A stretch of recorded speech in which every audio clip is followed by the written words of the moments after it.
Differences between primary and secondary relationships. In the context of non-monogamy, the terms primary relationships and secondary relationships are often used to describe different types of emotional connections and commitments. Understanding these differences is essential for navigating healthy and satisfying non-monogamous relationships. In this video, we will explore what these terms mean, how they are applied in practice, and the best strategies for managing both types of relationships. Defining primary and secondary relationships. 1. Primary relationships. Description. Primary relationships typically involve a deeper level of commitment, shared time, and integration into daily life. They often include joint life decisions such as housing, finances, and children. Practical examples. Married couples who share a home and plan their financial future together. Partners who have a long-term relationship and share family responsibilities. 2. Secondary relationships. Description. Secondary relationships, on the other hand, can be equally significant emotionally but tend to have less practical integration and long-term commitment. These relationships often allow for greater flexibility and independence. Practical examples. Relationships where each partner maintains their own residences and separate finances. Strong emotional connections that do not involve raising children or joint financial decisions. The importance of communication and consensus. 1. Setting clear expectations. Description. It is crucial for all parties involved to understand and agree on the expectations and boundaries of each type of relationship. Practical examples. Open discussions about what it means to be a primary partner versus a secondary partner. Establishing agreements on the time dedicated to each relationship and emotional priorities. 2. Regular review of agreements. Description. Relationships evolve, and agreements should be reviewed regularly to ensure they still meet everyone's needs. Practical examples. Monthly or quarterly meetings to discuss how each person feels about the existing agreements. Adjusting agreements based on changes in life circumstances or emotional needs. Common challenges and how to overcome them. 1. Jealousy and insecurities. Description. Feelings of jealousy and insecurity can arise when differences in time or attention between primary and secondary relationships are perceived. Strategies. Open communication about feelings of jealousy and insecurity. Practices of compersion and mutual support among all partners. 2. Imbalance of time and attention. Description. A common challenge is balancing time and attention fairly between primary and secondary partners. Strategies. Using planning tools to ensure quality time with all partners. Regular discussions about how each person feels regarding the balance of time.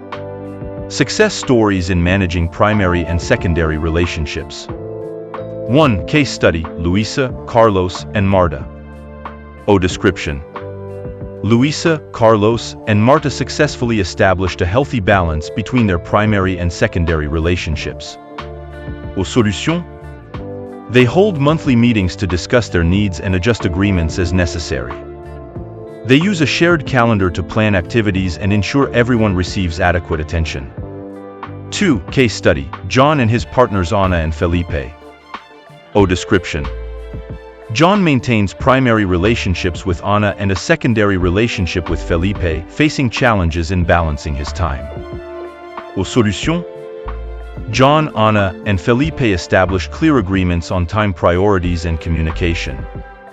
They use group therapy sessions to work on emotional issues and strengthen their connections. Exploring the benefits and challenges in depth. 1. Benefits of primary and secondary relationships. Description. Primary relationships provide stability and support, while secondary relationships offer flexibility and independence. Practical examples. Individuals can experience a greater diversity of emotional connections and life experiences. The support of a primary partner can provide a solid foundation, while secondary relationships can bring new perspectives and adventures. 2. Common challenges. Description. Challenges include balancing time and attention, dealing with jealousy and insecurities, and maintaining open communication. Practical examples. Using effective communication practices and planning tools to overcome logistical and emotional challenges. Continuously working to adjust agreements and ensure all partners feel valued and respected. Frequently asked questions FAQ. 1. What is the main difference between primary and secondary relationships? Answer. Primary relationships typically involve a higher level of commitment and integration into daily life, while secondary relationships tend to be more flexible and less integrated. 2. How to handle jealousy between primary and secondary relationships? Answer. Openly communicate about feelings of jealousy and insecurity, and practice compersion to help deal with these feelings. 3. How to balance time between different types of relationships? Answer.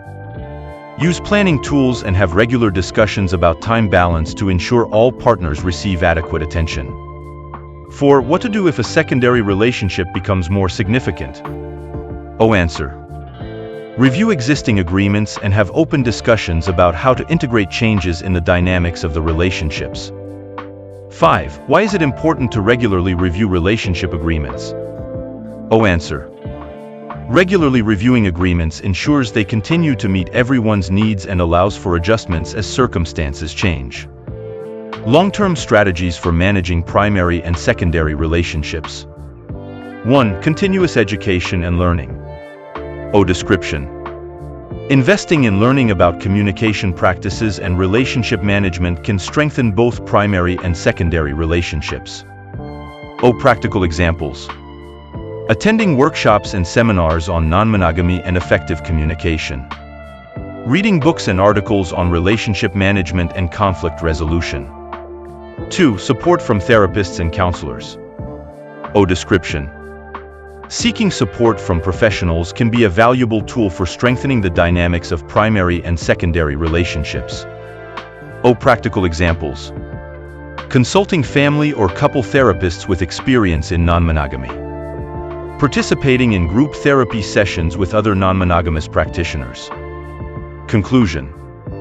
Understanding and managing the differences between primary and secondary relationships is essential for maintaining healthy and satisfying non-monogamous relationships. Through open communication, regular review of agreements, and effective time and emotional management strategies, it is possible to cultivate strong and harmonious connections. Remember that each relationship is unique and requires continuous effort and dedication to thrive.